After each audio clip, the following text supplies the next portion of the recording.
अखंडानंदबोधाय शिष्यसंतापहारिणे सच्चिदानंदरूपाय रामाय गुरुवे नमः।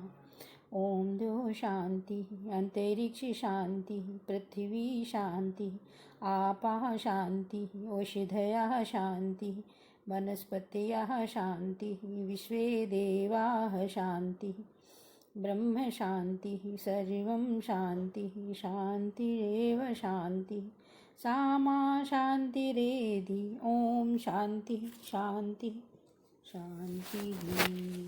ओम। प्रणाम भगवान। भागवत अमृत स्वामी अखंडानंद सरस्वती जी का दिन और भाग 2 चल रहा है भगवान। और आगे आनंद प्राप्ति का साधन तो आपके हृदय में ही है। यदि आप भगवान का श्रवण कीर्तन स्मरण करने लगें तो आपके भीतर जो आनंद बंद है वह खुल जाएगा। यदि आप भगवान का कीर्तन स्मरण करने लगें तो आपके अंदर का आनंद खुल जाएगा। आनंद की गंगा बहती है आपके हृदय में। आनंद की गंगा बहती है आपके हृदय में।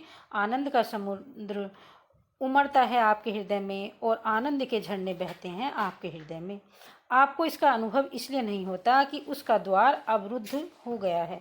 उस द्वार को खोलने के लिए आपको भगवान का श्रवण स्मरण कीर्तन करना चाहिए और अपने आप में आनंदित होना चाहिए। भागवत का कहना है कि श्रवण स्मरण कीर्तन से ही भगवान की प्राप्ति होती है। श्रवण के कई अंग हैं। एक अंग तो यह है कि व्यक्ति का ध्यान न करके परमात्मा का ध्यान करना चाहिए। भगवान प्रकृति के रूप में मालूम पड़ते हैं। उनसे सत्य बुद्धि होती है। सत्य बुद्धि से अहंकार होता है। अहंकार की 5 तन्मात्राएं होती हैं। फिर पंचभूत बनते हैं। पंचभूतों से कोटि कोटि ब्रह्मांड बनते हैं।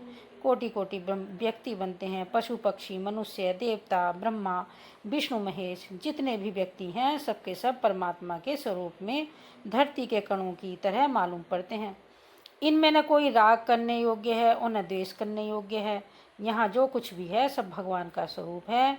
हमारे शरीर सहित समग्र विश्व सृष्टि परमात्मा में भास रही है और परमात्मा में ही मिल जाती है।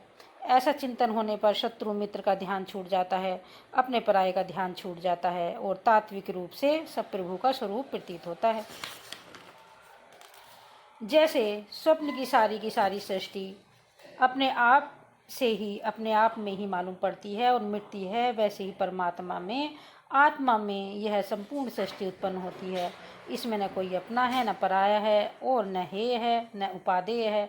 अतएव अपने हृदय को शुद्ध करने के लिए सर्वरूप में भगवान का ध्यान होना चाहिए। श्रीमद् भागवत में यह भी बताया गया है कि यदि आपके मन में कोई कामना है और आप उसकी पूर्ति के लिए अलग अलग देवताओं का ध्यान कर रहे हैं तो ठीक है, आप ऐसा कीजिए। इससे आपकी कामना पूर्ण होगी। लेकिन यदि आप भगवान का पूर्ण का ध्यान करेंगे तो आपको भगवान की पूर्ण की प्राप्ति होगी। अद्भुत है भागवत का यह दर्शन। यह किसी एक जाति या राष्ट्र की संपत्ति नहीं है। भगवान के जितने भी बालक हैं बच्चे हैं उन सब के लिए है यह।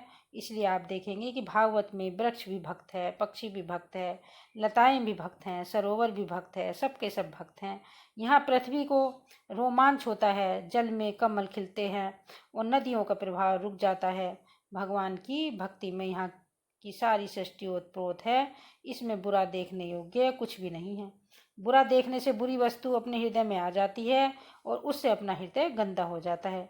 इसलिए तत्व का ध्यान करके अन्वय व्यतिरेक द्वारा यह निश्चित करना चाहिए कि परमात्मा के सिवाय कुछ भी नहीं है।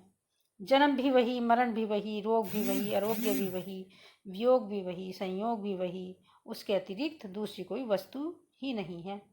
जब आप तत्व का ध्यान करेंगे तब श्रवण किया हुआ पदार्थ आपके हृदय में जम जाएगा। यदि आपके हृदय में काम ना हो तब भी आप भगवान का ध्यान कीजिए। आपके हृदय में भक्ति होनी चाहिए। आप अकाम है कि सकाम है इससे कोई मतलब नहीं है। भगवान जब आपके हृदय में आएंगे तब उसमें पूर्णता का प्रकाश हो जाएगा। इस संसार में हम जिन वस्तुओं को बहुत महत्वपूर्ण समझते हैं वे वस्तुतः महत्वपूर्ण नहीं हैं। महत्वपूर्ण तो केवल भगवान ही है। आप उनके रूप का ध्यान कीजिए, आपका मन शुद्ध हो जाएगा। यदि आप चाहें कि आपकी क्रम मुक्ति हो, आप ब्रह्मलोक में जाएं तो वहाँ भी जा सकते हैं। यदि आपकी इच्छा यही भक्त होने की है तो आपको यहीं सदो मुक्ति मिल सकती है। भागवत में क्रम मुक्ति और सदो मुक्ति इन दोनों के मार्ग बताए गए हैं। परंतु कोई भले ही ब्रह्मलोक में चला जाए, वहां जाने पर भी उसको दुख होता है। उसे यह दुख होता है कि वहां जाने पर यह धरती दिखाई पड़ती है, धरती के लोग दिखाई पड़ते हैं, और यह दिखाई पड़ता है कि संसारी लोग केवल धन के कारण दुखी हैं, जबकि दुख नाम की चीज सृष्टि में कहीं नहीं है। केवल उनकी अपनी बुद्धि का यह भ्रम है कि इसमें उनको दुख मालूम पड़ता है। संसार के लोग बारंबार इसीलिए दुखी हो रहे हैं कि वे सच्चाई को जानते नहीं, सत्य को समझते नहीं, और संसार के चक्र में फंसे हुए हैं।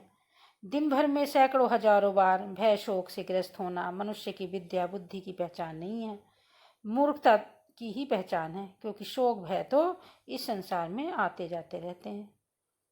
इनसे अपने चित्त को दुखी नहीं करना चाहिए। ओम शांति शांति शांति। प्रणाम भगवान।